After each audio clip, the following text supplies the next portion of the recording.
आज कई वर्षों के बाद पावागढ़ मां काली के चरणों में आकर के कुछ पल बिताने का, आशीर्वाद प्राप्त करने का सौभाग्य मिला। मेरे लिए जीवन की बड़ी धन्य पल है। सपना जब संकल्प बन जाता है और संकल्प जब सिद्धि के रूप में नजर के सामने होता है तो उसका आनंद कितना हो सकता है, इसकी आप कल्पना कर सकते हैं। आज का ये पल मेरे अंतर मन को विशेष आनंद से भर देता है। कल्पना कर सकते हैं 5 शताब्दी के बाद और आजादी के 75 साल बीतने के बाद 5 शताब्दी तक मां काली के शिखर पर ध्वजा नहीं फहरी थी। आज मां काली के शिखर पर ध्वजा,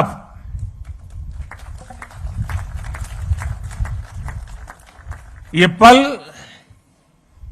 हमें प्रेरणा देती है, ऊर्जा देती है और हमारी महान परंपरा और संस्कृति के प्रति समर्पित भाव से जीने के लिए हमें प्रेरित करती है। आज से कुछ ही दिन बाद इसी महीने के अंत में गुप्त नवरात्रि शुरू हो रही है। गुप्त नवरात्रि से ठीक पहले पावागढ़ में मां काली का ये शक्तिपीठ महाकाली मंदिर अपने भव्य और दिव्य स्वरूप में हमारे सामने है। शक्ति और साधना की यही विशेषता होती है।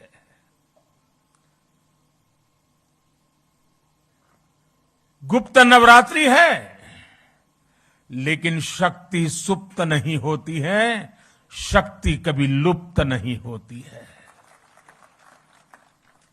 जब श्रद्धा, साधना और तपस्या फलीभूत होते हैं तो शक्ति अपने पूर्ण वैभव के साथ प्रकट हो जाती है। पावागढ़ में महाकाली के आशीर्वाद से हम गुजरात और भारत की उसी शक्ति का प्राकट्य देख रहे हैं। आज सदियों बाद महाकाली का ये मंदिर अपने विशाल स्वरूप में हमारे सामने हमारे मस्तक को भी ऊंचा कर देता है। आज सदियों बाद पावागढ़ मंदिर में एक बार फिर शिखर पर ध्वज फहरा रहा है। ये शिखर ध्वज केवल हमारी आस्था और आध्यात्म का ही प्रतीक नहीं है। ये शिखर ध्वज इस बात का भी प्रतीक है कि सदियां बदलती हैं, युग बदलते हैं, लेकिन आस्था का शिखर शाश्वत रहता है। भाई और बहनों, अयोध्या में आकर आपने देखा होगा भव्य राम मंदिर आकार ले रहा है। काशी में विश्वनाथ धाम हो या फिर मेरे केदार बाबा का धाम हो, आज भारत के आध्यात्मिक और सांस्कृतिक गौरव पुनर्स्थापित हो रहे हैं। आज नया भारत अपनी आधुनिक आकांक्षाओं के साथ साथ अपनी प्राचीन धरोहर को भी, अपनी प्राचीन पहचान को भी उसी उमंग और उत्साह के साथ जी रहा है। हर भारतीय उस पर गर्व कर रहा है। हमारा ये आध्यात्मिक स्थल हमारी श्रद्धा के साथ साथ नई संभावनाओं के भी स्रोत बन रहे हैं। पावागढ़ में मां काली का मंदिर का पुनर्निर्माण हमारी इसी गौरव यात्रा का एक हिस्सा है। मैं इस अवसर पर मां महाकाली के चरणों में नमन करते हुए आप सभी को हृदय से बहुत बहुत बधाई देता हूं। आज का ये अवसर सबका साथ, सबका विश्वास और सबका प्रयास का भी प्रतीक है। साथियों, अभी मुझे मां काली मंदिर में ध्वजारोहण और पूजन अर्चन का सौभाग्य मिला है। मां काली के दर्शन करते समय मैं सोच रहा था कि आज मां काली के चरणों में आकर क्या मांगू।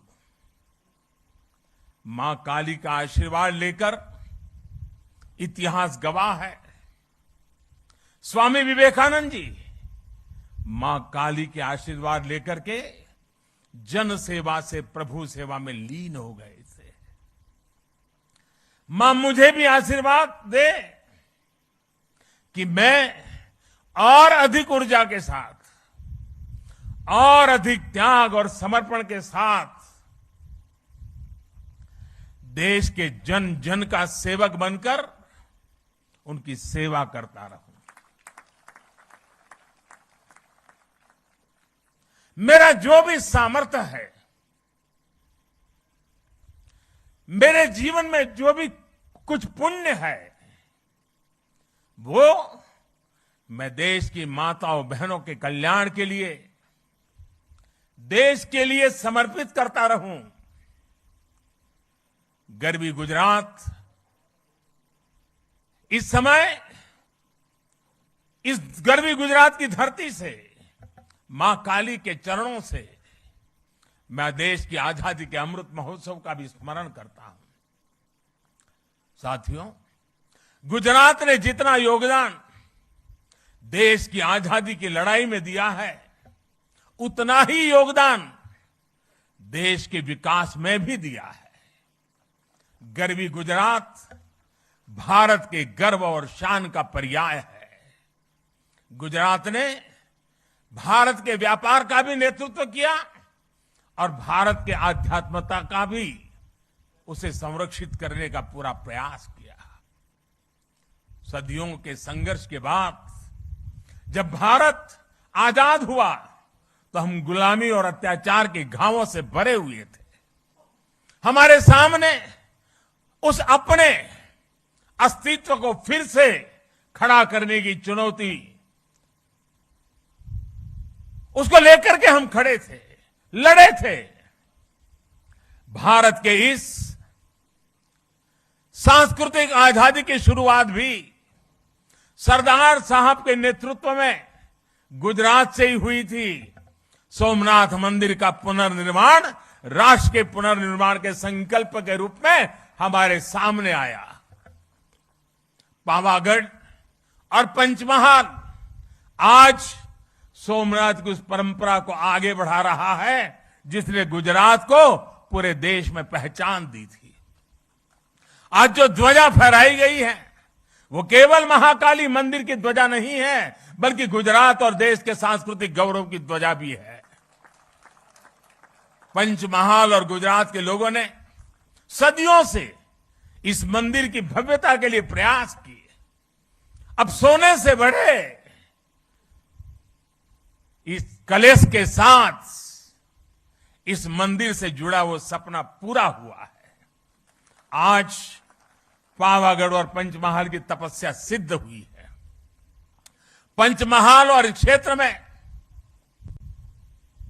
पुराना तो मुझे याद है, आज की परंपरा मुझे उतना पता नहीं है, लेकिन जो पुराना मैं जानता हूं, जब भी कोई शादी विवाह होता था तो इस मंदिर में सबसे पहले भक्त आकर के शादी का जो निमंत्रण पत्र होता था वो मां के चरणों में रख देता था।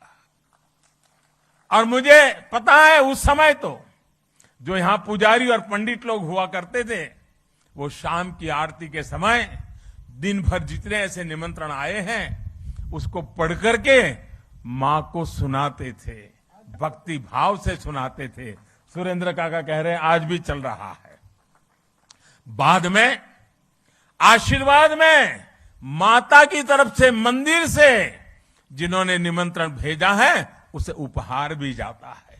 कितना बड़ा सौभाग्य। और परंपरा लंबे अरसे से चली आ रही है, लेकिन माता ने इस बार हम सबको आज सबसे बड़ा उपहार दिया है। माता के दरबार का कायाकल्प और ध्वजारोहण मैं समझता हूं हम भक्तों के लिए, शक्ति उपासकों के लिए इससे बड़ा उपहार क्या हो सकता है। और मां के आशीर्वाद के बिना ये संभव भी कहां हो सकता है। यहां श्री काली का मंदिर को लेकर जो कार्य हुए हैं उसमें एक खास बात और है। महाकाली मंदिर का इतना भव्य स्वरूप दिया गया, लेकिन इस पूरे काम में गर्भगृह में मूल स्वरूप अक्षुण्ण रखा गया। इसे सेवा यज्ञ में गुजरात सरकार, पवित्र तीर्थ यात्रा विकास बोर्ड और ट्रस्ट के लोगों ने मिलकर काम किया। मुझे बताया गया कि मंदिर परिषद की पूरी परिक्रमा के लिए, अभी सुरेंद्र भाई बता रहे थे, दूधिया तालाब और छासिया तालाब को जोड़ने वाला एक परिक्रमा पथ भी तैयार किया जाएगा। यज्ञशाला, भोजनशाला, पर्यटकों के लिए भक्त निवास और छासिया झील से माताजी के मंदिर तक लिफ्ट जैसी सुविधाएं, इसका निर्माण भी किया जाएगा। साथ ही माची के पास अतिथि गृह और मल्टी लेवल पार्किंग का निर्माण भी होगा। पहले यहां पहुंचने के लिए श्रद्धालुओं को कई घंटे लग जाते थे। सीढ़ियों से चढ़ना, यात्रा की थकावट, कठिनाइयों से गुजरना पड़ता था।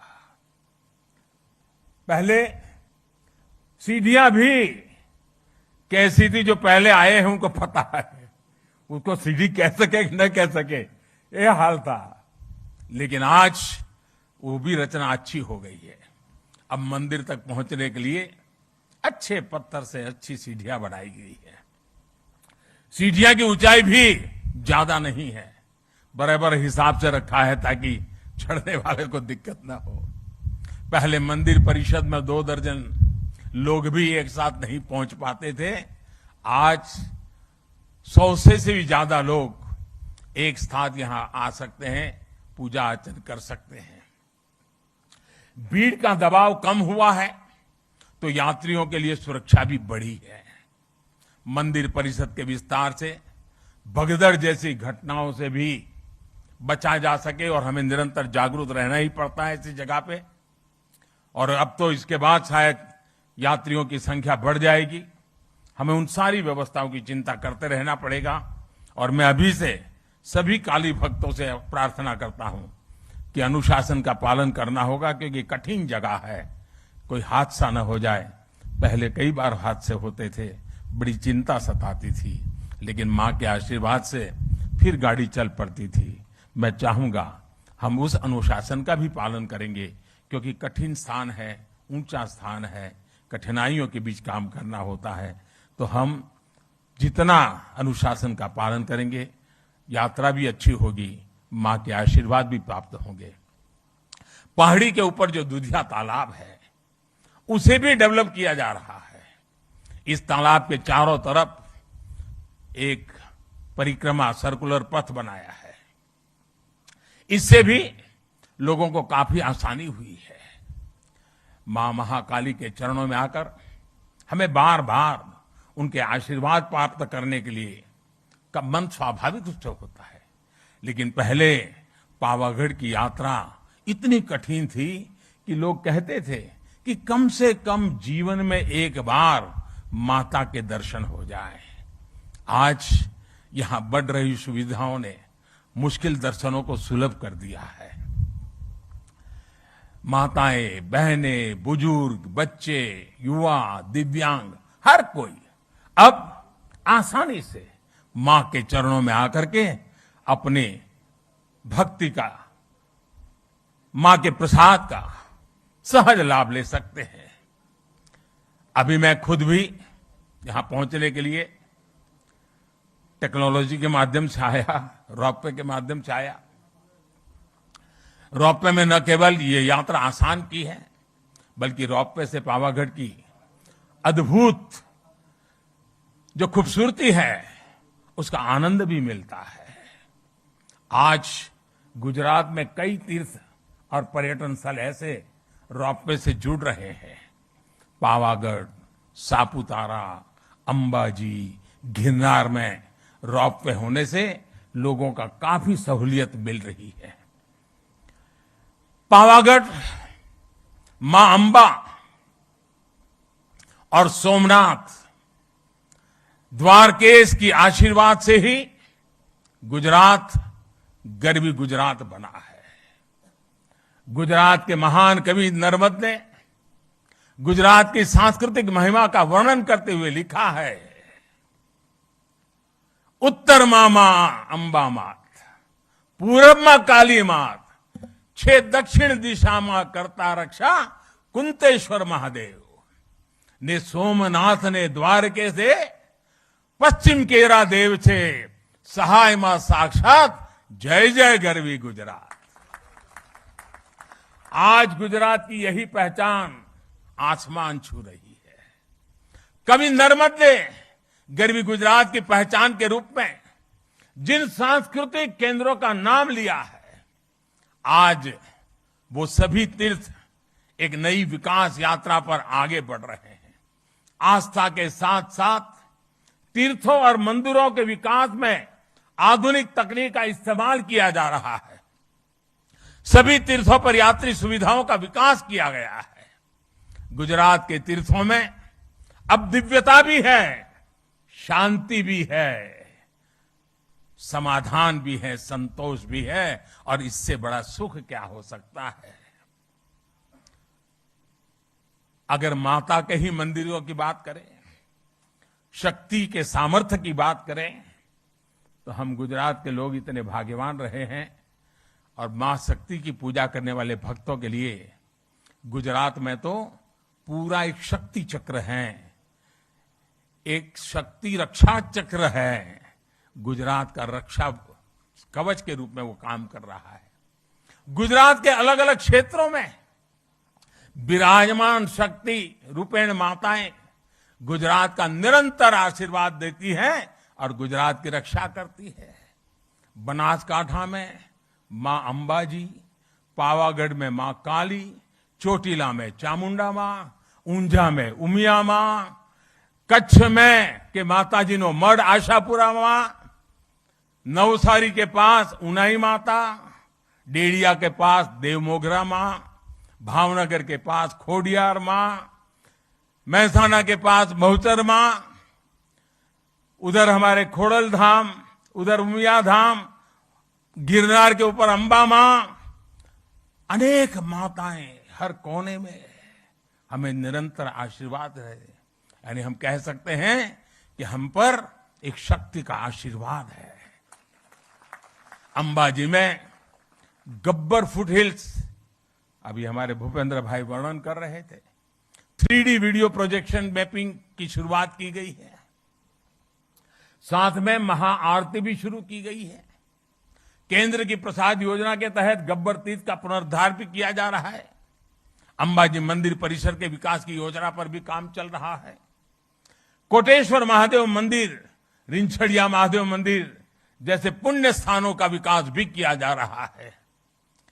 अभी कुछ समय पहले मुझे सोमनाथ मंदिर में भी कई विकास कार्यों के लोकार्पण का अवसर भी मिला था। द्वारिका में भी घाटों, यात्री सुविधाओं और मंदिरों के सौंदर्यीकरण पर भी काम किया गया है। पंचमहाल के लोगों से मेरा आग्रह होगा, बाहर से जो भी श्रद्धालु यहां दर्शन करने आए, उनको आप अपने राज्य के इन सभी स्थानों पर जाने के लिए जरूर कहिएगा। माधोपुर में जहां भगवान श्री कृष्ण और रुक्मिणी का विवाह हुआ था, वहां रुक्मिणी मंदिर का पुनर्विकास भी किया जाएगा। अभी अप्रैल के महीने में जैसा भूपेंद्र भाई ने बताया, हमारे राष्ट्रपति जी ने माधोपुर गेट मेले का उद्घाटन करके वो स्वयं यहां आए थे। तीर्थों का ये विकास केवल आस्था के विकास का विषय तक से ही सीमित नहीं है, बल्कि हमारे तीर्थ समाज की गतिशीलता और राष्ट्र की एकजुटता के भी एक बड़े महत्वपूर्ण जीवंत प्रतीक है। इन तीर्थों और मंदिरों में आने वाले श्रद्धालु अपने साथ कई नए अवसर भी लेकर आते हैं। किसी भी क्षेत्र में पर्यटन बढ़ता है तो रोजगार भी बढ़ता है, इंफ्रास्ट्रक्चर का भी विकास होता है। हमारे तीर्थ यात्रियों को स्थानीय संस्कृति से तो परिचित करवाते ही हैं, स्थानीय कला, कौशल, शिल्प का भी प्रचार प्रसार होता है। हम सभी इस बात के गवाह हैं। हमारा केवड़िया, वहां का हमारा Ekta Nagar, statue of unity, उसके बाद वहां पर्यटकों की जो संख्या बढ़ी है, आज दुनिया में महत्वपूर्ण पर्यटन क्षेत्रों में वो एक डेस्टिनेशन के रूप में जाना जाने लगा है। दुनिया में उसने भी जगह बना ली है। इसी तरह सुविधाएं बढ़ने के बाद काशी विश्वनाथ धाम और चार धाम यात्रा में भी श्रद्धालुओं की संख्या नित नए रिकॉर्ड बना रही है। इस बार तो केदारनाथ में अभी तो कुछ ही सप्ताह हुए हैं, सारे रिकॉर्ड तोड़ दिए हैं, इतने यात्री वहां पहुंचे हैं। पावागढ़ के विकास से मंदिर में आने वाले श्रद्धालुओं की संख्या बढ़ेगी, तो उसका लाभ बड़ौदा हो, पंचमहाल हो, इस पूरा हमारा वनवासी पट्टा हो, हमारे आदिवासी भाई बहन हो, सबके जीवन में एक बहुत बड़ी ताकत भरने वाला है। जो श्रद्धालु मंदिर में आएंगे वह यहां से विरासत वन भी जाएंगे। विरासत वन प्रकृति, पर्यावरण, परंपरा और आयुर्वेद जैसे विषयों पर देश के लिए एक बड़ा आकर्षण और प्रेरणा का केंद्र बन सकता है। इसी तरह आर्कियोलॉजिकल पार्क और पावागढ़ किला के लिए भी आकर्षण बढ़ने वाला है। विकास ये कार्य पंचमहाल को देश में प्रमुख पर्यटन स्थल के रूप में उभरने में मदद करेंगे। पावागढ़ में अध्यात्म भी है, इतिहास भी है, प्रकृति भी है, कला संस्कृति भी है। यहां एक और मां महाकाली का शक्तिपीठ है, तो दूसरी ओर जैन मंदिर की धरोहर भी है। यानी पावागढ़ एक तरह से भारत के ऐतिहासिक विविधता के साथ सर्वधर्म समभाव का केंद्र रहा है। यूनेस्को ने चांपानेर के पुरातत्व स्थल को विश्व धरोहर, वर्ल्ड हेरिटेज के रूप में स्थल के रूप में इस साइट को दर्ज किया हुआ है। यहां बढ़ता हुआ पर्यटन यहां की पहचान को भी और मजबूत करेगा। पंचमहाल में पर्यटन की संभावनाओं के साथ साथ यहां के युवाओं के लिए बड़ी संख्या में नए अवसर तैयार होने वाले हैं। हमारे आदिवासी भाई बहनों के विशेष रूप से रोजगार के नए अवसर आने वाले हैं। आदिवासी समाज की कला, संस्कृति और पारंपरिक कौशल को भी नई पहचान मिलने वाली है। और हमारा पंचमहाल तो बैजू बावरा जैसे महान गायकों की धरती रहा है। वो प्रतिभा आज भी यहां की मिट्टी में है। जहां विरासत, वन और संस्कृति मजबूत होती है, वहां कला और प्रतिभा भी पल्लवित होती है। हमें इस प्रतिभा को भी उभारना है, नई पहचान भी देनी है। चांपानेर वो जगह है जहां साल 2006 में गुजरात का गौरव बढ़ाने वाली ज्योतिर्ग्राम योजना की शुरुआत हुई थी। मैं जब मुख्यमंत्री बना तब लोग मुझे कहते थे, साहब कम से कम शाम को खाना खाते समय बिजली मिले इतनी व्यवस्था करो। यही मां काली के चरणों में बैठ करके हमने ज्योतिर्ग्राम योजना से गुजरात में और देश में पहली बार 24 घंटे घरों में बिजली पहुंचाने में सफलता प्राप्त की थी। और तब उस समय के हमारे राष्ट्रपति श्री एपीजे अब्दुल कलाम जी उस कार्यक्रम में आए थे और उनके कर कमलों से हमने उसको लॉन्च किया था। ज्योतिर्ग्राम योजना ने गुजरात के विकास में एक नया अध्याय जोड़ा। इस योजना की वजह से गुजरात के लोगों को 24 घंटे बिजली मिलना शुरू हुआ। पावागढ़ का नाम ही एक प्रकार से हवा का गढ़ है। यहां वासुदेव की विशेष कृपा रहती है। मुझे विश्वास है कि हमारे सांस्कृतिक पुनरुत्थान और विकास की जो हवा पावागढ़ में बह रही है, इसकी महक भी पूरे गुजरात और देश में पहुंचेगी। इसी भाव के साथ मैं महाकाली के चरणों में एक बार फिर मेरा नमन करता हूं। आप सभी को भी एक बार फिर बहुत बहुत शुभकामनाएं देता हूं। અને આજે જ્યારે માં કાળીના ચરણોમાં આવ્યું છું, ત્યારે ગુજરાતનો વિશાળ ફલક અને અન્ય રાજ્યોથી પણ માં કાળીના ભક્તોની અનગિનત સંખ્યા ખૂબ શ્રદ્ધા સાથે અહીંયા આવતી હોય છે। એ શ્રદ્ધાળુઓને પણ અનેક અનેક શુભકામનાઓ આપું છું, કારણ એમણે જે સપના જોયા હશે, એમના પૂર્વજોએ જે સપના જોયા હશે, એમના પૂર્વજો જે આશા સાથે આવતા હતા અને નિરાશ થઈને પાછા જતા હતા, આજે એમના સંતાનો એમના પૂર્વજોને પણ કહી શકશે કે આપે ભલે કષ્ટ વેઠ્યા હોય, પણ હવે યુગ બદલાણો છે। હવે માં કાલી પૂરા ગૌરવ સાથે આપણને આશીર્વાદ આપી રહી છે। એવી જ એક ભાવના સાથે ફરી એકવાર આપ સૌને ખૂબ ખૂબ શુભકામનાઓ। સૌ ટ્રસ્ટી મંડળને, ગુજરાત સરકારને, ભૂપેન્દ્રભાઈના નેતૃત્વમાં થયેલા કામોને હૃદયથી બિરદાવું છું। આપ સૌને ખૂબ ખૂબ શુભેચ્છા આપું છું। ખૂબ ખૂબ ધન્યવાદ। ખૂબ ખૂબ આભાર પ્રધાનમંત્રીજી।